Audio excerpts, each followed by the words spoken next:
Imagine saving hundreds of pounds on greenhouse heating costs during a UK winter.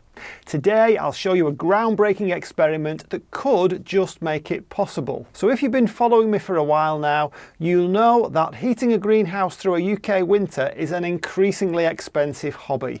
So much so that recently I've had to close down my hothouse and make some major changes in the greenhouse to try to reduce my electricity costs as autumn and winter rapidly approaches. Last year, with 2 buildings full of tropical plants and 3 3-kilowatt fan heaters running through a UK winter, I paid a staggering £3,800 in electricity, which is an eye-watering 33% more than in previous years. Now that includes anything I've used in the house too, but I think that you'll agree that's way too much for most ordinary folks. So in this video, I'm on a mission to find the ultimate in greenhouse insulation to slash my electricity costs during the cold winter months. The ultimate goal with any insulation is to keep the heat inside the building and slow down that heat loss through the walls, the floor and the roof. But as greenhouses aren't actually designed to keep the heat in, how do you maximise the insulation? Well, traditionally it's done with greenhouse bubble wrap, a relatively cheap but reasonably effective solution. You can see it here, designed specifically for greenhouses. And I have a whole playlist on the many tips and hacks you can do to get the most out of your bubble wrap, which I'll link to at the end of the video. However, given the huge costs of electricity at present, and in my case where I'm wanting to achieve at least 12 degrees Celsius inside here through the winter, bubble wrap just isn't going to cut it. So this year I'm trying something totally different, something I haven't seen anyone do before within a greenhouse. You know, I've always been about experimentation on this channel, so with that in mind, I'm going to try something completely different in the hopes that it's a game changer for me, and perhaps it could be for you too. Let's jump in. And we are in fact, in a different building. This is my garage. This stuff here is insulation foil. It's used in the building trade to insulate roofs, floors and walls in all sorts of buildings.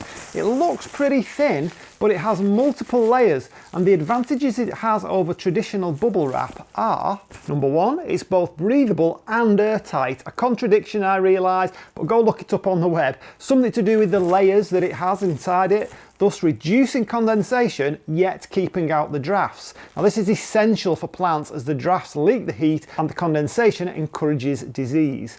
Number two, it's very, very easy to work with, as I've recently discovered, as opposed to bubble wrap, which just isn't. Number three, it's highly efficient at keeping heat from passing through it. Just what you need in a tropical greenhouse like mine. Finally, it's reflective, so the light from the grow lights won't actually leak through the glass, as anyone with a conservatory will have experienced. The downside, well, it's not cheap. I paid around £70 for a 1.5 times 25 metre roll. It remains to be seen how far that'll go, but surprisingly, the price is roughly similar to the cost of decent horticultural bubble wrap. It comes in different grades, and mine was the least expensive of the lot, and therefore the least insulative, but it should still be way more effective than bubble wrap. The biggest disadvantage, as I see it, is that it's opaque. Light cannot pass through this. My solution to that is to continue to use the grow lights and perhaps upgrade them in time. I intend actually making parts of the roof section removable for when spring returns and temperatures go back up. So let's take a look at what I've installed so far.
So it took me around 3 hours to install this insulation foil to this section of the greenhouse. I hope you can see it just behind the plants there.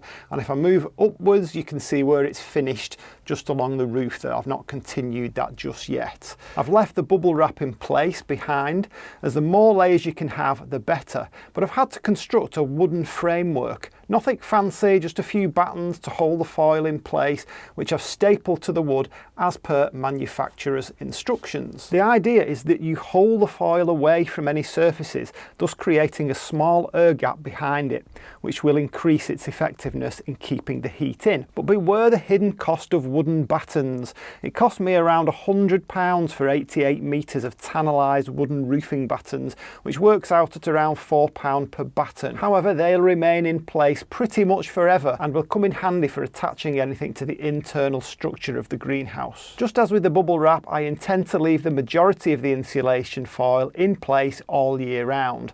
It's a common misconception that insulation will increase temperatures in summer. In fact, the opposite is true. In a closed greenhouse, the insulation will prevent the interior from heating up as much in the sun. Next weekend, I intend to remove all this side of the greenhouse and install the foil there too. It's a huge job with all these plants having to come out, and obviously it would be a far easier task to install it before your greenhouse gets full of plants and other associated junk. Now, I may well run out of time before the really cold weather arrives, but I'm not in a rush. It's a hobby after all, and the way I look at it is that every section of the greenhouse I complete will improve the insulation and therefore save me some money. So if you want to see how things turn out, subscribe to the channel and watch this space. Now, if you too have a grow room, an external building or a greenhouse you're wanting to insulate, tell me your thoughts on this or about your own insulation experiment down in the comments below, so we can both learn from each other. Ultimately, for me, this is about being able to grow the plants I want to grow in an environment they'll thrive in without continually costing me the earth in electricity, and doing it in a way that's sustainable at least for a few years. So in conclusion, insulation foil might just be the solution you've been looking for, as well as me, to keep our greenhouses warm and our wallets happy. But if you're not quite up to trying this method just yet, because in all honesty it's not yet proven effective in my situation, then try this video up here, which runs through my best tips for installing bubble wrap.